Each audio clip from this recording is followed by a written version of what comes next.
Familiar, you're familiar. So if you don't know by now, then you should probably get familiar. You're familiar.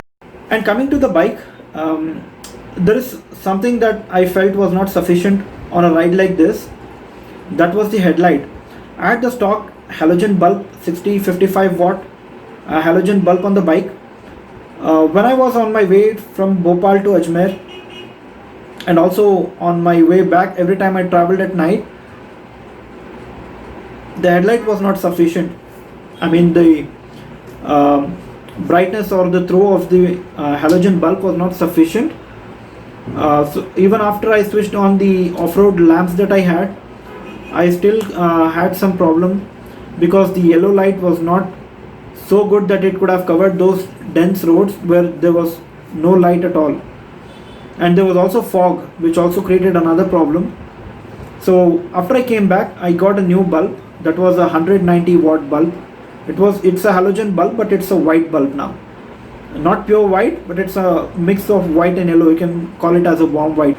Even though Philips claims it to be a pure white halogen, it's not pure white. I'm not sure why it's been written as pure white, but nonetheless, I also made a trip to Chennai 2 weeks ago, wherein I used that bulb, and I think now it's sufficient. So that was one change that I thought was required. Anybody who has a standard 500 or any Royal Enfield bike, please make sure you have a halogen bulb of a higher wattage, or either go for a LED headlamp. That will be more sufficient for you when you're doing these kind of longer rides in remote places. So as you all know, since this is the first time I was vlogging and traveling, I didn't carry many travel gears. In my preparation vlog, I did show that I'm carrying a Canon SX20 IS camera that I had, but in the end I decided not to carry it. I only carried this tripod, a Gorilla Pod, and this cell phone, because this cell phone had a 48 megapixel camera, and it's a triple camera cell phone, so I thought this would be sufficient. Carrying a DSLR and managing it was a tough task for me at this point of time, since the tank bag was all occupied with power banks, the action camera casing, the Gorilla Pod and stuff like that. I thought carrying a DSLR would not make sense, because I had to add very less facilities on the bike wherein I could have managed my baggage. So that was not required. I have shot all the episodes of the North India ride with this cell phone. It's Samsung Galaxy M30s, and even now I'm shooting on the same cell phone. I decide to buy a compact camera. I'm not so fond of DSLRs yet, though I have one. Frankly speaking, I don't know all of the functionalities of the camera. I like simple shooting, and the application in which I edit does all the job, so I'm okay shooting with my cell phone. But I'm going to have a compact camera soon on my next ride. And also, there was another problem with the action camera. The action camera does not record, I mean, it does not have a facility to insert a 3.5mm jack for an external mic. So what I did was, I had the camera recording only the video, and for the audio I recorded my voice through the cell phone, through the voice recorder, and I later had to sync the voice and the video to make it look decent.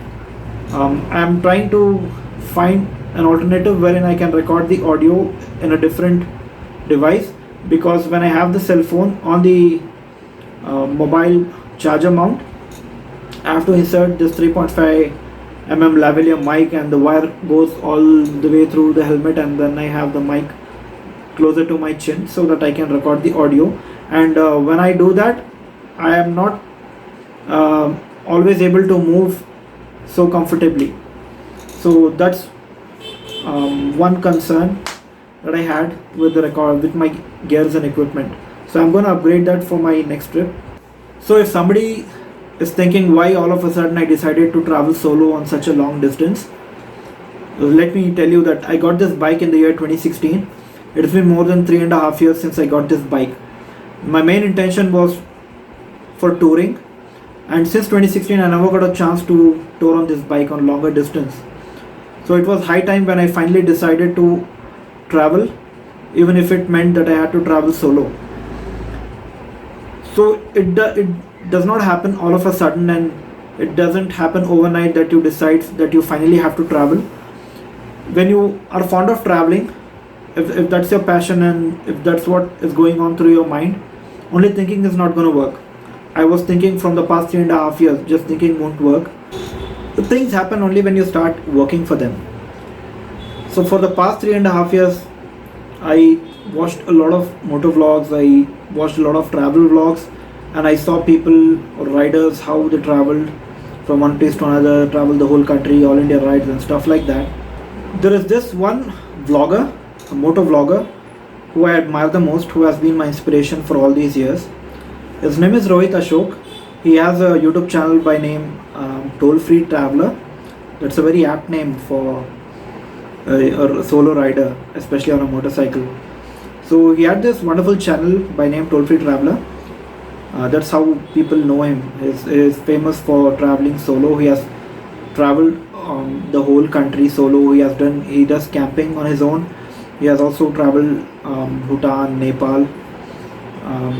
So I was inspired by him for all this long, and I finally decided that I have to travel solo. But since this is the first time and I was traveling completely alone, I think it was a good experience. Probably sometime in future when I'm gonna have multiple rides, even if I travel solo or if I travel in a group, I know how to manage and how to do camping and stuff like that. But there are a lot of factors that are involved when you travel. So you need to keep all of those in mind before you can actually make this decision, because watching those vlogs, you tend to get very excited and curious to do that on your own. But when you go there on the road is when you finally make out that it's not going to happen with the first attempt or probably the second attempt. You have to live every second of the ride that you do. So Toll Free Traveler has been one of the inspirations for me. There are other riders, you have a lot of them, but he's a genuine guy who has done a lot of traveling, and he has documented in such a wonderful way that it tends to make you feel that you need to watch those videos again and again. So anytime you happen to watch his channel, please do take a look. Any of you like traveling, who like working on your motorcycles yourself, like traveling solo, camping, who are mostly self-dependent, then that channel would be an apt channel for you. So please do take a look at that channel. So one other problem that I faced from a commercial standpoint, from YouTube standpoint, is every time I met new people, I had a chat with them, and then I spoke with them of what I was doing, and I requested them to subscribe to the channel. The moment they just went into the channel and they watched my videos, the reaction that they had was, "ये तो English में है." So that's when I realized that most of the population that have access to YouTube or even enjoy watching videos or vlogs, they mostly prefer Hindi, and that's the language that they understand completely, and they feel the emotions when they watch the video.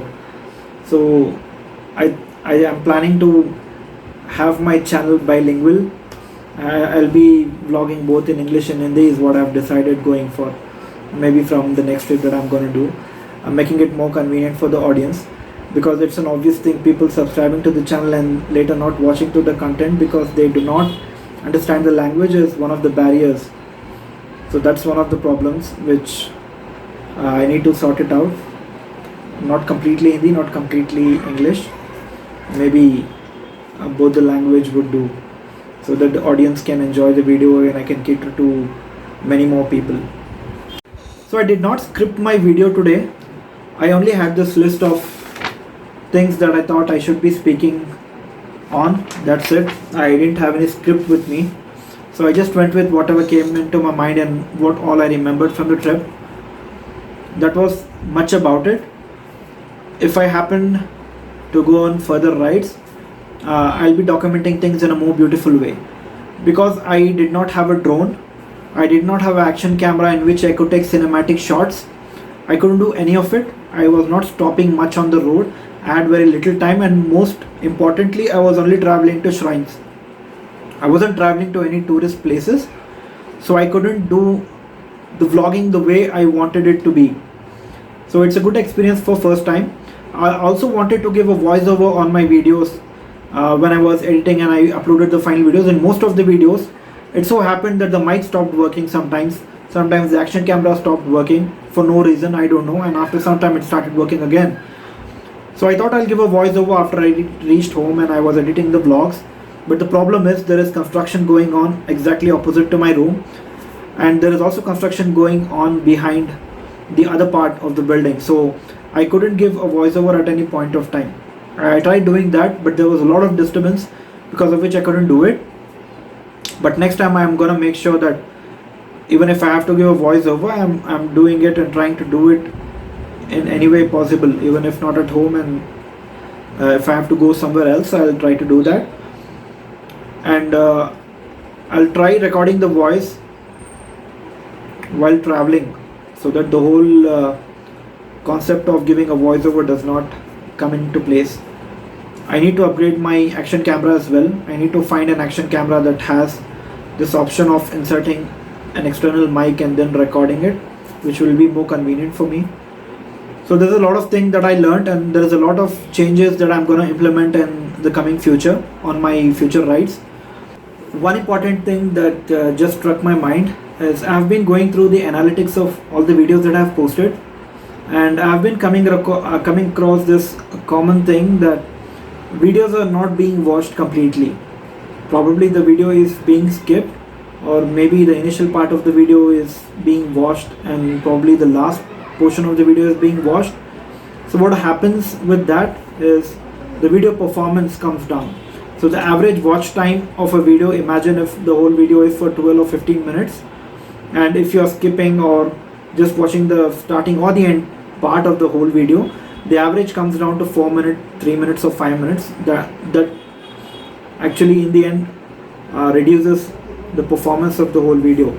I do understand that I have not created the content according to the standards that people usually tend to watch, but like I said, I did not have the proper gears, and I didn't have proper stops to create more content, and I was also alone.